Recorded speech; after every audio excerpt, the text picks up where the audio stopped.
नमस्कार मित्रांनो, आपल्या यूट्यूब चॅनलमध्ये सर्वांचं हार्दिक स्वागत आहे. इयत्ता 11वी ऑनलाईन प्रवेश प्रक्रिया 2026-27 विशेष फेरी म्हणजे चौथी फेरी त्याची प्रवेश प्रक्रिया चालू झालेली आहे. आणि उद्यापासून आपल्याला काय काय करायचं आहे आणि कोणते कोणते विद्यार्थी यासाठी पात्र आहेत हे आपण पाहणार आहोत.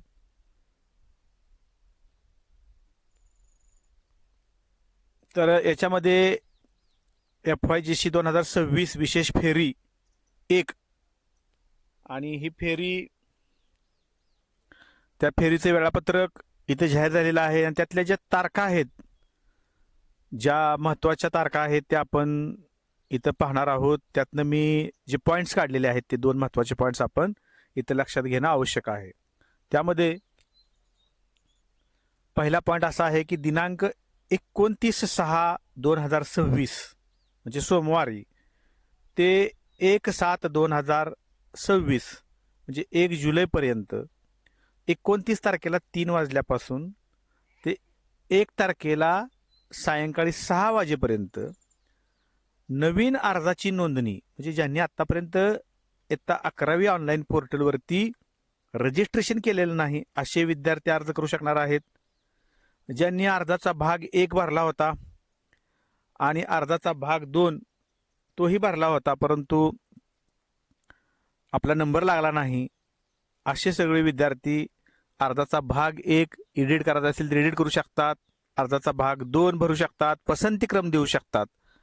म्हणून 29/6 म्हणजे 29 जून ते 1/7 या दरम्यान नवीन अर्ज भरणे, अर्जाचा भाग 1 व अर्जाचा भाग 2 भरणे म्हणजेच पसंतीक्रम देणे आणि पसंतीक्रम दिल्यानंतर महाविद्यालयांचा पसंतीक्रम दिल्यानंतर आपल्याला तो फॉर्म लॉक करायचा आहे. या विशेष फेरीचं वैशिष्ट्य काय आहे तर या विशेष फेरीमध्ये प्रत्येक महाविद्यालयामध्ये वेगवेगळ्या कास्टच्या जागा की जिथं उमेदवार मिळालेले नाहीत, उदाहरणार्थ ST कॅटेगरीच्या जागा ह्या महाराष्ट्रातल्या बऱ्याच भागांमध्ये ST कॅन्डिडेट मिळत नाहीत, त्या जागा खुल्या प्रवर्गाला जाणार आहेत. आता संपूर्ण खुलं होणार आहे म्हणजे फक्त मेरिटच्या आधारे ही खुली फेरी असते. या फेरीमध्ये कोणत्याही रिझर्वेशनचा इथं उल्लेख नसतो. त्यामुळं ज्या जागा शिल्लक राहिलेल्या आहेत, ज्या कास्टच्या जागा शिल्लक राहिलेल्या आहेत, समजा ST कॅटेगरीच्या असतील, NTDच्या, EWS, SEBC अशा किंवा VJNT कुठल्याही कास्टच्या जागा जर शिल्लक राहिल्या असतील तर आता त्या कुठं जाणार आहेत, ती ओपन टू ऑल सर्वांसाठी खुल्या होणार आहेत. त्यामुळं या फेरीला एक विशेष महत्त्व आहे म्हणून त्याला फेरीला विशेष फेरी असं म्हटलेलं आहे. त्यामुळे जे विद्यार्थी आत्तापर्यंत ज्यांनी प्रवेश घेतलेला नाही किंवा भाग 1, भाग 2, भाग 3 भरलेला नाही असे सर्व विद्यार्थी म्हणजे पहिल्या फेरीमध्ये, दुसऱ्या फेरीमध्ये, तिसऱ्या फेरीमध्ये नंबर लागला नाही किंवा भागच घेतला नाही किंवा ज्यांनी प्रवेश घेतला होता परंतु त्यांनी रद्द केलेला आहे, हे सगळे विद्यार्थी चौथ्या फेरीमध्ये पात्र आहेत. तर त्या सर्वांनी आपला अर्ज हा 1 तारखेपर्यंत पूर्ण करून तो लॉक करायचा आहे.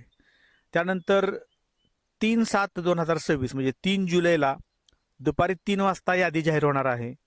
तुमच्या लॉग इन ID आणि पासवर्डच्या साहाय्यानं तुम्ही अलॉटमेंट लेटर तुमचं पाहू शकता.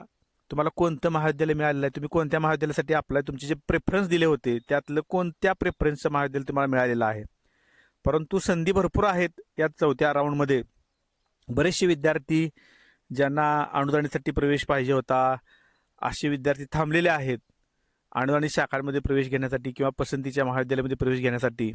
त्या सर्वांना पुन्हा एकदा अतिशय महत्त्वाची अशी संधी विशेष फेरीमध्ये आपल्या प्राप्त झालेली आहे. आणि म्हणून 3/7/2026 या दिवशी तुम्हाला 3 वाजता यादी जाहीर होणार आहे आणि दुपारी 4 वाजल्यापासून म्हणजे 3/7/2026 दुपारी 4 ते 6/7/2026 सायंकाळी 6 असा आपला प्रवेशासाठी महाविद्यालयामध्ये जाऊन प्रत्यक्ष तुम्ही प्रवेश घेण्याची वेळ दिलेली आहे. त्यामुळे विद्यार्थ्यांनी या 2 ज्या तारखा आहेत त्या अतिशय महत्त्वाच्या तारखा आपल्याला लक्षात ठेवायचे. 2 टप्पे आपण केले होते खरं तर. एक 29 ते 1 तारीख म्हणजे 29 जून ते 1 जुलै अर्ज भरणे अर्धाचा भाग 1, अर्धाचा भाग 2, पसंतीक्रम देणे आणि फॉर्म लॉक करणे. त्यानंतर 3/7 दुपारी 3 वाजता यादीला जाहीर होणार आणि 3/7 ते 6/7 3 जुलै ते 6 जुलै आपल्याला आपला प्रवेश महाविद्यालयामध्ये प्रत्यक्ष उपस्थित राहून पूर्ण करून घ्यायचा आहे. आपल्याला या विशेष फेरीसाठी सर्व विद्यार्थ्यांना राहिलेल्या हार्दिक शुभेच्छा. आणि पुढची जी फेरी होणार आहे ती खास करून विशेष फेरी क्रमांक 2 ती मुलींसाठी होणार आहे. त्यामुळं आपले जे विद्यार्थी ज्यांच्यामध्ये मुलं आहेत ते राहिलेले आहेत त्यांनी या फेरीमध्ये आपला प्रवेश पूर्ण करून घ्यायचा आहे. धन्यवाद.